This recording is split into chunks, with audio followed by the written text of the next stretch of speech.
We often think of leadership as an honor, a goal to strive for. But what if it's also a trap?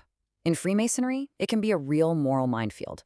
It's a path with a ton of opportunity, for sure, but it's also packed with temptations that they can cause some serious damage, not just to you, but to the whole institution. So let's get into why that is. Wow, okay, this quote, it really cuts right to the chase, doesn't it? A powerful and highly attractive intoxication. That's a strong choice of words. It tells you that we're not just talking about fancy titles or positions of honor here. No, it's framing leadership as something that can literally go to your head. It's less about simple service and more about, well, trying to stay sober, morally speaking. All right, so let's break this down, because holding office in Masonry really is a double-edged sword. It can be an amazing opportunity, but it also comes with some pretty serious risks. And here you can see those two sides perfectly laid out. On the one hand, you've got this incredible opportunity. For someone who maybe hasn't had a lot of chances to shine in their day-to-day life, getting a Masonic office can be a huge confidence booster, a real help. But there's the other side. If that same person doesn't really get the teachings, if they don't understand the why behind it all, that leadership role suddenly becomes a massive risk. And not just for them, for everyone. And that risk, man, it creates so much pressure. You can talk to almost any past master, and they'll tell you about that first time sitting in the East. You feel like every single eye in that room is on you, just waiting for you to mess up. It feels like you're under a microscope. Now, is that really what's happening? Probably not. But that feeling is absolutely real. It's this heavy weight of expectation, and it can be pretty terrifying. So you've got this intense internal pressure, right? Well, it's tied directly to a pretty harsh external reality. Because when a leader makes a mistake, it's never just their problem. That stain of disgrace, it has a way of getting on everyone. Yeah, this chart really shows it all. Look, if a regular member messes up, it's one thing. But when a leader does, their title is like a giant spotlight. It magnifies everything. Suddenly, that one mistake does way, way more damage to Freemasonry's reputation. It's a huge black eye for the whole organization. And here's the kicker. Once that bell is rung, it cannot be unrung. You can't take it back. To the rest of the world, a leader's failure says something really damaging. It says, hey, look, Freemasonry puts the wrong people in charge. And once that idea is out there, good luck trying to get rid of it.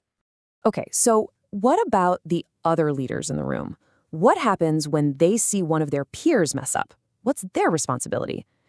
This gets us into the really tricky idea of guilt by association. And there's a great analogy to help us wrap our heads around it. All right, picture this. You're giving 3 of your friends a ride. They say, hey, can you pull over at this bank? We'll just be a minute. You say, sure, no problem. You're waiting in the car, maybe scrolling on your phone, and you happen to look up, and you see them robbing the bank, pulling out guns, the whole thing. For a second, you freeze. What do you do? But you wait. They come running out, jump back in, and you peel out. You don't even make it a block before, bam, police cars everywhere. So here's the big question. You didn't know they were going to do that. They never told you their plan. But you saw it happen, and you still drove the getaway car. So are you innocent? I mean, in a court of law, probably not. You'd almost certainly be charged right along with them. And that is the lesson here for Masonic leaders.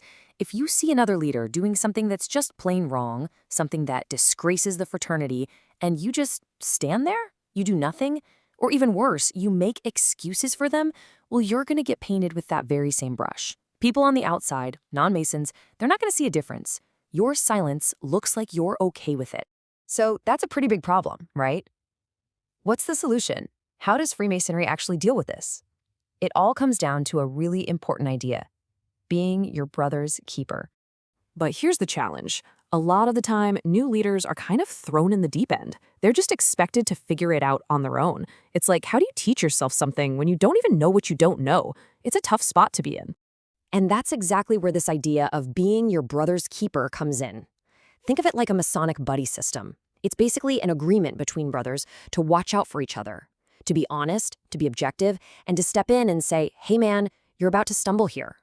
It's about offering that correction before things go off the rails. Okay, so we've got the why. Now let's talk about the how. What are the practical, day-to-day things that make for a good, honorable leader? First things first, and this is huge, being a leader isn't a 9-to-5 job you clock out of. You hold that office 24 hours a day, 7 days a week.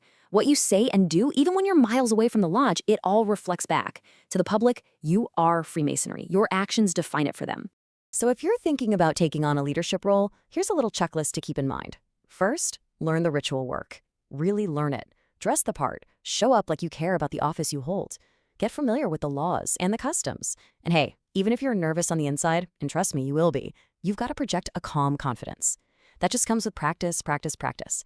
The point is, don't just be a figurehead sitting in a chair. Be dynamic. Show everyone that you care, because what you do and what you don't do really, really matters. And really, all of this ties back to what Masonry is all about. It's a progressive moral science. What does that mean? It means nobody's expecting you to be perfect. That's impossible. The real goal for any leader, for any Mason, is just to get a little bit better every day, to make those daily advancements. It's a journey, not a destination.